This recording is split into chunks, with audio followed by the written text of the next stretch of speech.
Quinta-feira, 18 de julho. Vamos ver a parte 2 do tema História em formato de sanduíche. Ontem nós vimos que o formato de sanduíche é um jeito de contar uma história, interromper essa história e contar outra. Aí lá no fim é que a pessoa dá a parte final da história que ela começou a contar antes. Isso chama-se formato de sanduíche, ok? Vamos lembrar disso. É uma técnica de narrativa. Pergunta número 8. Que experiência levou a família de Jesus a considerá-lo fora de si?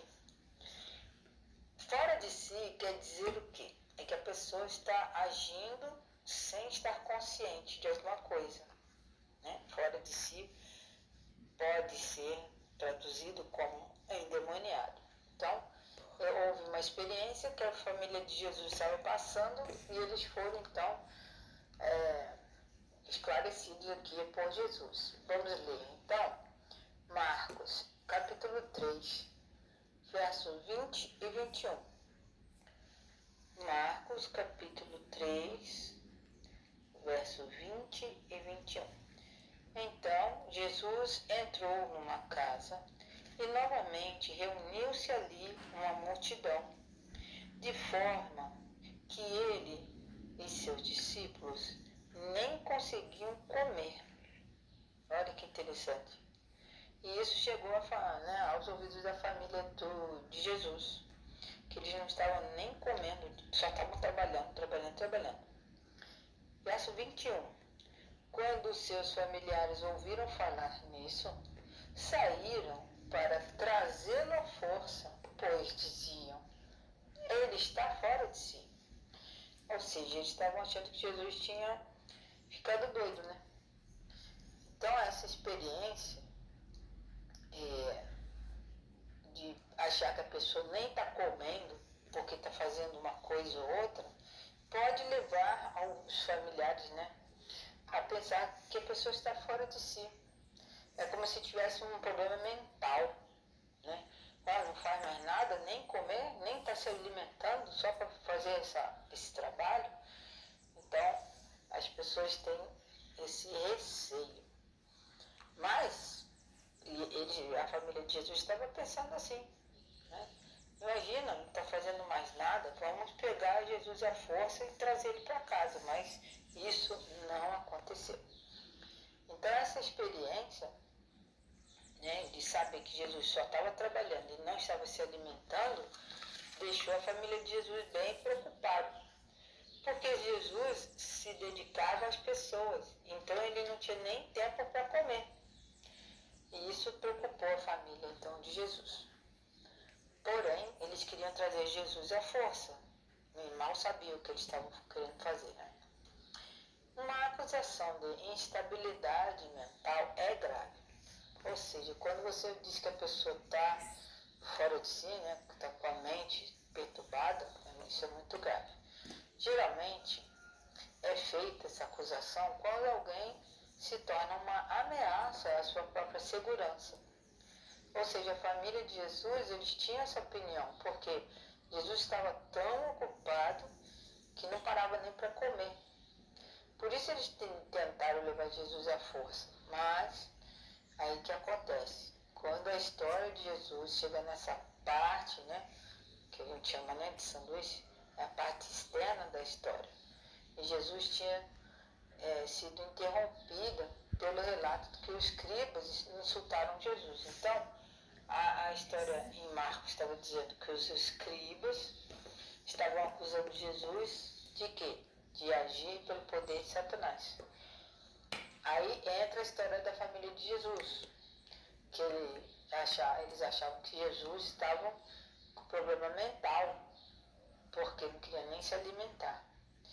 Então, nós podemos comparar esse relato, né, porque isso aconteceu de verdade, com Jesus.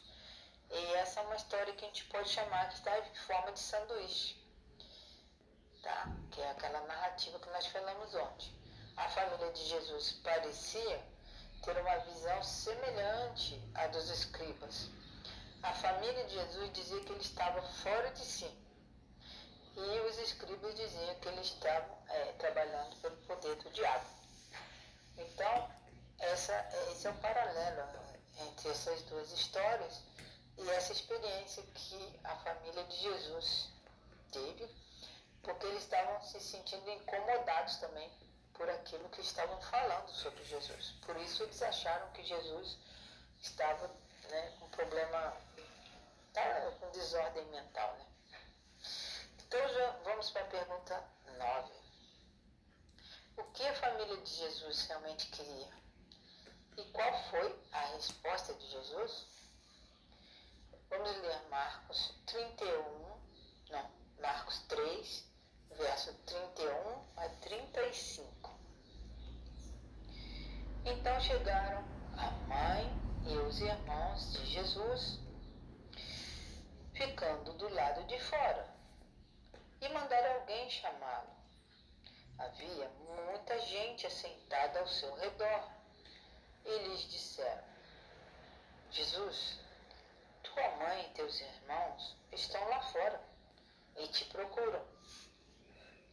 E Jesus respondeu: quem é minha mãe e quem são os meus irmãos?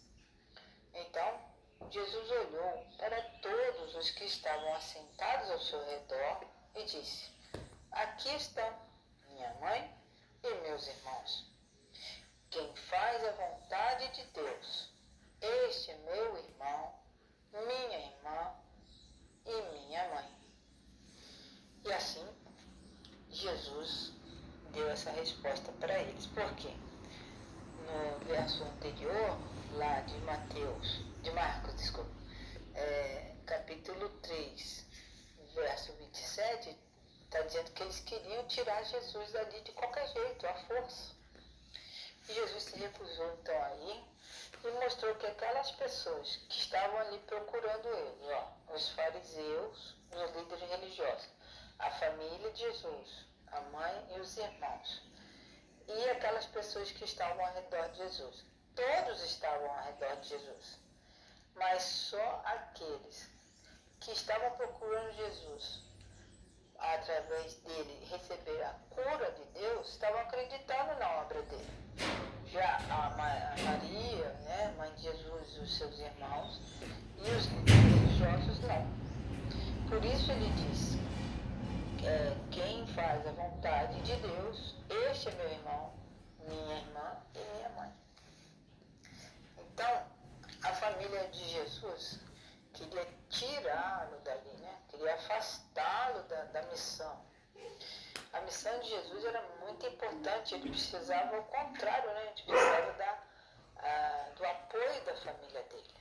Por isso ele diz que a sua família eram os que obedeciam a Deus. Ou seja, ele está dizendo aqui que nesse momento, Maria, de uma forma muito influenciada pelos irmãos de Jesus também, Maria e os irmãos de Jesus não estavam querendo cumprir a vontade de Deus, sendo que eles sabiam e conheciam a missão. Qual era a missão de Jesus? Essa cena parece um pouco estranha, não é? Se a mãe de Jesus e outros familiares vieram para tirar ele desse meio, quer dizer que eles não estavam concordando com o que Jesus estava fazendo. Eles estavam concordando com os fariseus e os líderes religiosos. Isso é muito triste. Vamos ver, se sua mãe e outros familiares seus viessem vê-lo e você não os recebesse, não seria uma coisa também muito estranha? O problema é que naquele momento a família de Jesus não estava em harmonia com a vontade de Deus. Jesus reconheceu isso e redefiniu o conceito de família. Aquele que faz a vontade de Deus é irmão de Jesus, é irmã de Jesus, é mãe de Jesus. E ele, Jesus, é o Filho de Deus. E aquele que se alinha, que pensa com a vontade de Deus no coração, se torna da família de Deus. As duas duas partes dessa história em formato de sanduíche contêm uma profunda ironia. Na história interna, Jesus diz que uma casa dividida contra si mesma não pode subsistir. À primeira vista, parece que na história externa a casa de Jesus seria sua família, mas ela estava também dividida. Jesus resolve esse enigma ao redefinir o conceito de família, afirmando que os que fazem a vontade de Deus e Jesus, esses são de sua família. Muitas vezes, ao longo da história, os cristãos se viram alienados de seus próprios parentes. É uma experiência bastante difícil, não é fácil. Saber que os nossos parentes estão contra nós, nos achando que a gente está doido por querer fazer a obra para Deus, não é? Bom, esse texto de Marcos revela que Jesus passou pelo mesmo problema. Ele compreende esta situação e pode confortar todos que se sentem nesse doloroso isolamento familiar. Ou seja, se nós estamos sofrendo com o afastamento da nossa família porque nós estamos servindo a Deus, nós devemos continuar servindo a Deus, porque Ele, Jesus, Deus, o Espírito Santo, nos considera como família de Deus. E não é fácil, porém Jesus passou por isso também. E se nós, por acaso, estivermos passando um problema dessa natureza, desse tipo, então Jesus é perfeitamente capaz de nos consolar. Que Deus nos abençoe e que, a despeito do que as pessoas pensam de nós possamos continuar fazendo a vontade de Deus. Que Deus nos abençoe.